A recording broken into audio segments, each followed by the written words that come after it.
السلام علیکم ورحمۃ اللہ وبرکاتہ۔ آج ہم دوسرے پارے کا آغاز کرنے لگے ہیں۔ آیت نمبر 142 سے 146 تک کی آیات کا مطالعہ کریں گے۔ پہلے ترجمہ، پھر ساتھ ساتھ مختصر تفسیر کو بھی دیکھیں گے۔ آپ لوگ ان ویڈیوز کو آگے بھی شیئر کیا کریں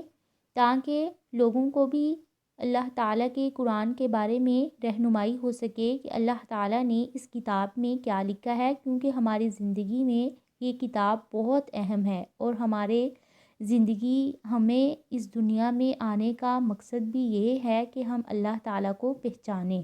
اور اپنے اوپر غور و فکر کریں ہم اس دنیا میں کیا کرنے آئے ہیں۔ چلے ہم شروع کرتے ہیں۔ اعوذ باللہ من الشیطان الرجیم، بسم اللہ الرحمن الرحیم۔ سیقولو، ان قریب کہیں گے، السفہاء بیوقوف، من الناس لوگوں میں سے،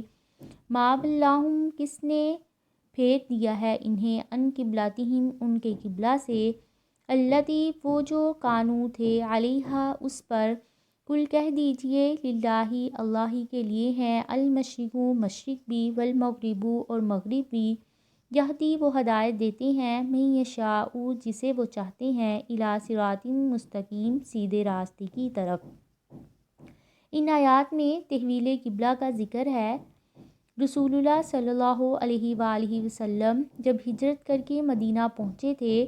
تو 16 یا 17 ماہ تک بیت المقدس کی طرف منہ کر کے نماز پڑھ رہے تھے۔ پھر جب آپ کو بیت اللہ کی طرف منہ کرنے کا حکم دیا تو جو نماز آپ نے سب سے پہلی پڑھی تھی وہ عصر کی نماز تھی،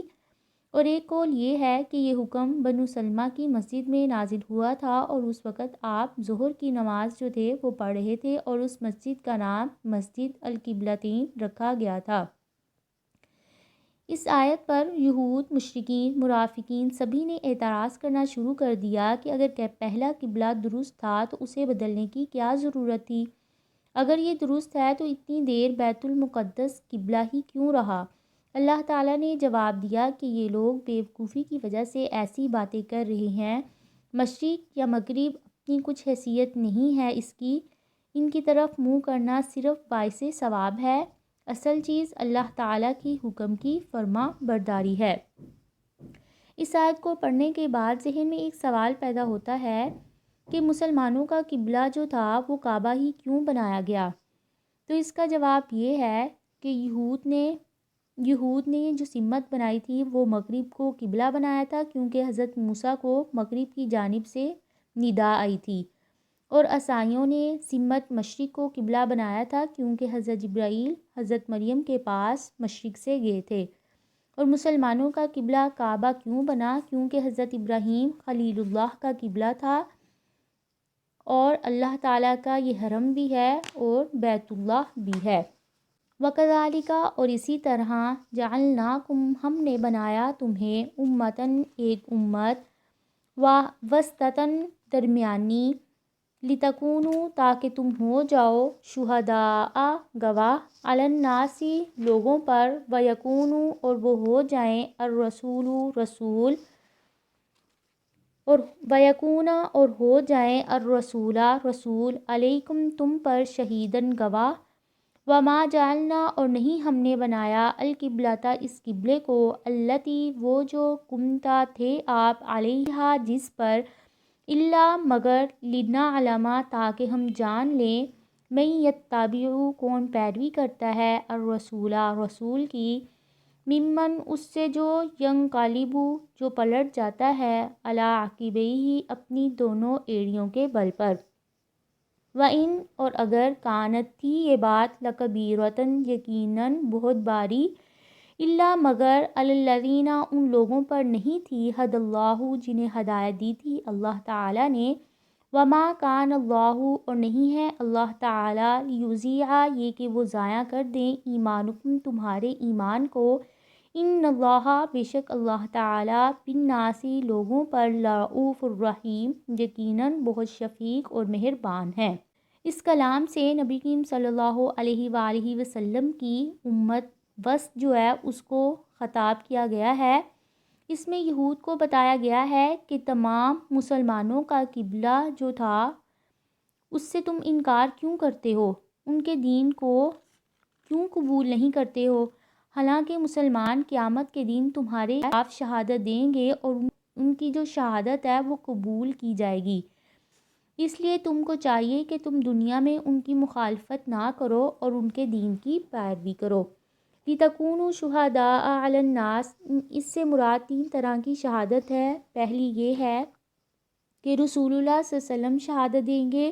کہ انہوں نے صحابہ تک پیغام کو پہنچا دیا، صحابہ تابعین پر، اسی طرح امت کا ہر طبقہ آنے والوں پر یہ شہادت دے گا۔ اس امت کے افضل ہونے کا سبب بھی یہ ہے کہ لوگوں کو نیکی کا حکم دیا جائے اور برائی سے منع کیا جائے۔ وَمَا جَعَلْنَا الْقِبْلَةَ میں یہ تحویل قبلہ کی ایک حکمت ہے۔ قریش کا جو قبلہ تھا وہ بیت اللہ تھا اور اہل کتاب کا بیت المقدس۔ پہلے بیت المقدس کا قبلہ مقرر کر کے قریش اور اس کے ساتھیوں کی آزمائش ہوئی، پھر بیت اللہ کو مقرر کر کے اہل کتاب کی ہوئی۔ اس آیت سے یہ معلوم ہوا کہ پہلے جس قبلے کی طرف آپ رخ کرتے تھے وہ بھی اللہ تعالیٰ نے مقرر فرمایا تھا، اگرچہ قرآن مجید میں اس حکم کا ذکر نہیں ہے۔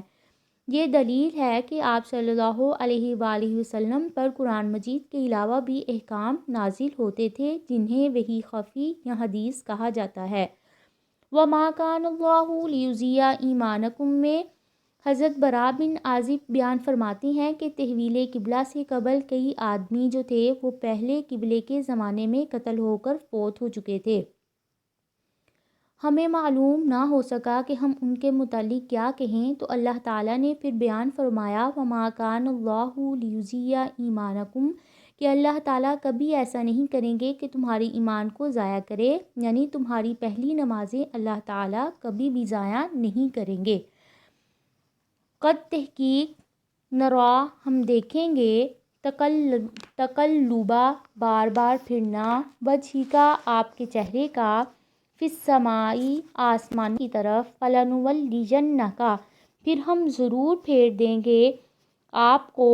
قبلتن اس قبلے کی طرف، ترضاہا آپ راضی ہو جائیں گے جس سے، فولی پس پھیر لیجئے وجہ کا اپنے چہرے کو،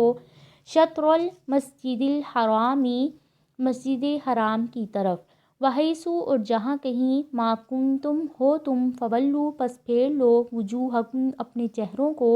شطرہ اس کی طرف، وَإِنَّ الَّذِينَ اور بے شک وہ لوگ جو دیے گئے ہیں کتاب،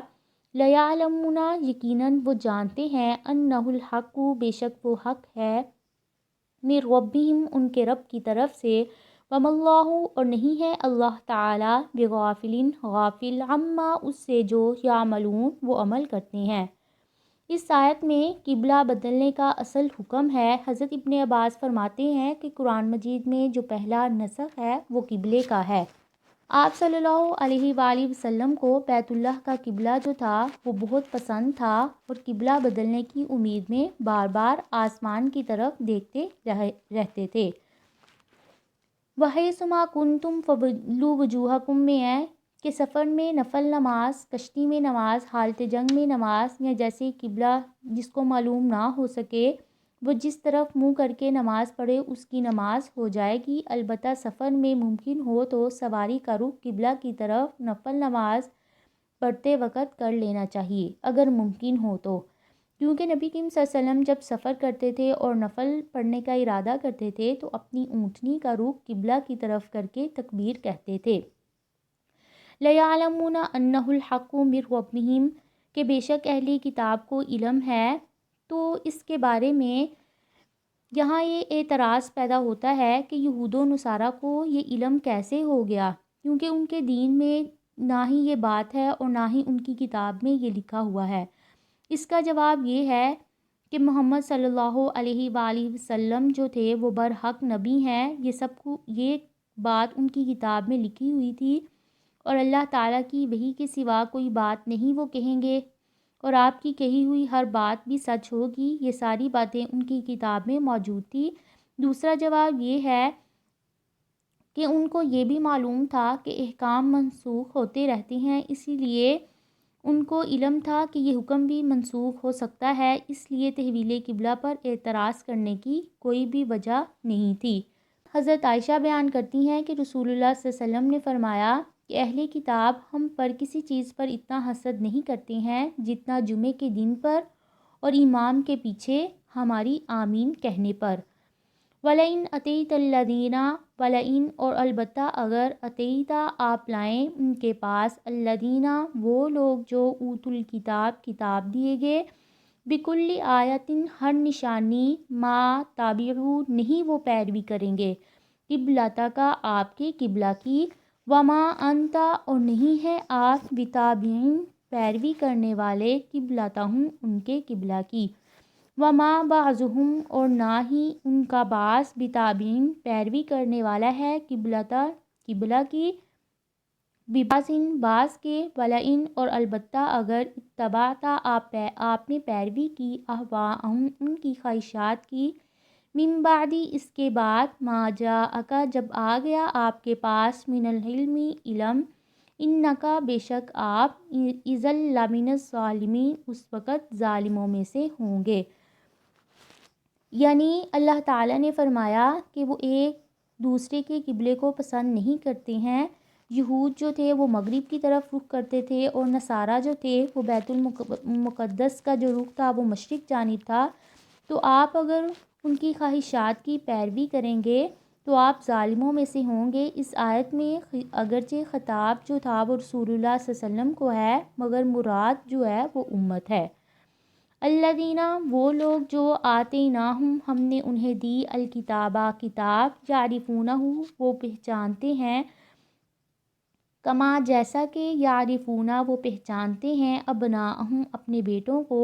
وَإِنَّ اور بے شک فریقاً ایک گروہ منہم ان میں سے لیکتمون یقیناً وہ چھپاتے ہیں الحق حق کو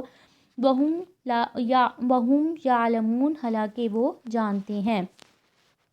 اس آیت میں بتایا جا رہا ہے کہ قبلہ کی طرح اہل کتاب کو رسول اللہ صلی اللہ علیہ وسلم کے نبی آخر الزماں ہونے میں کوئی بھی شبہ نہیں تھا، پھر بھی ان میں سے اہل علم کا ایک گروہ حق کو چھپا رہا ہے۔ ایک گروہ اس لیے فرمایا کہ اہل کتاب میں سے بعض علماء یہود میں سے عبداللہ بن سلام اور نصارہ میں سے تمیم داری اور صہیب رومی وغیرہ بھی تھے، آپ صلی اللہ علیہ وسلم کے صادق ہونے کو پہچاننے کے باوجود مسلمان ہو گئے تھے۔ یہ تھی آج کی آیات، امید ہے کہ آپ کو سمجھ آئی ہوگی۔ اللہ تعالی ہمیں اور ان آیات کو سمجھنے کی توفیق عطا فرمائے، آمین۔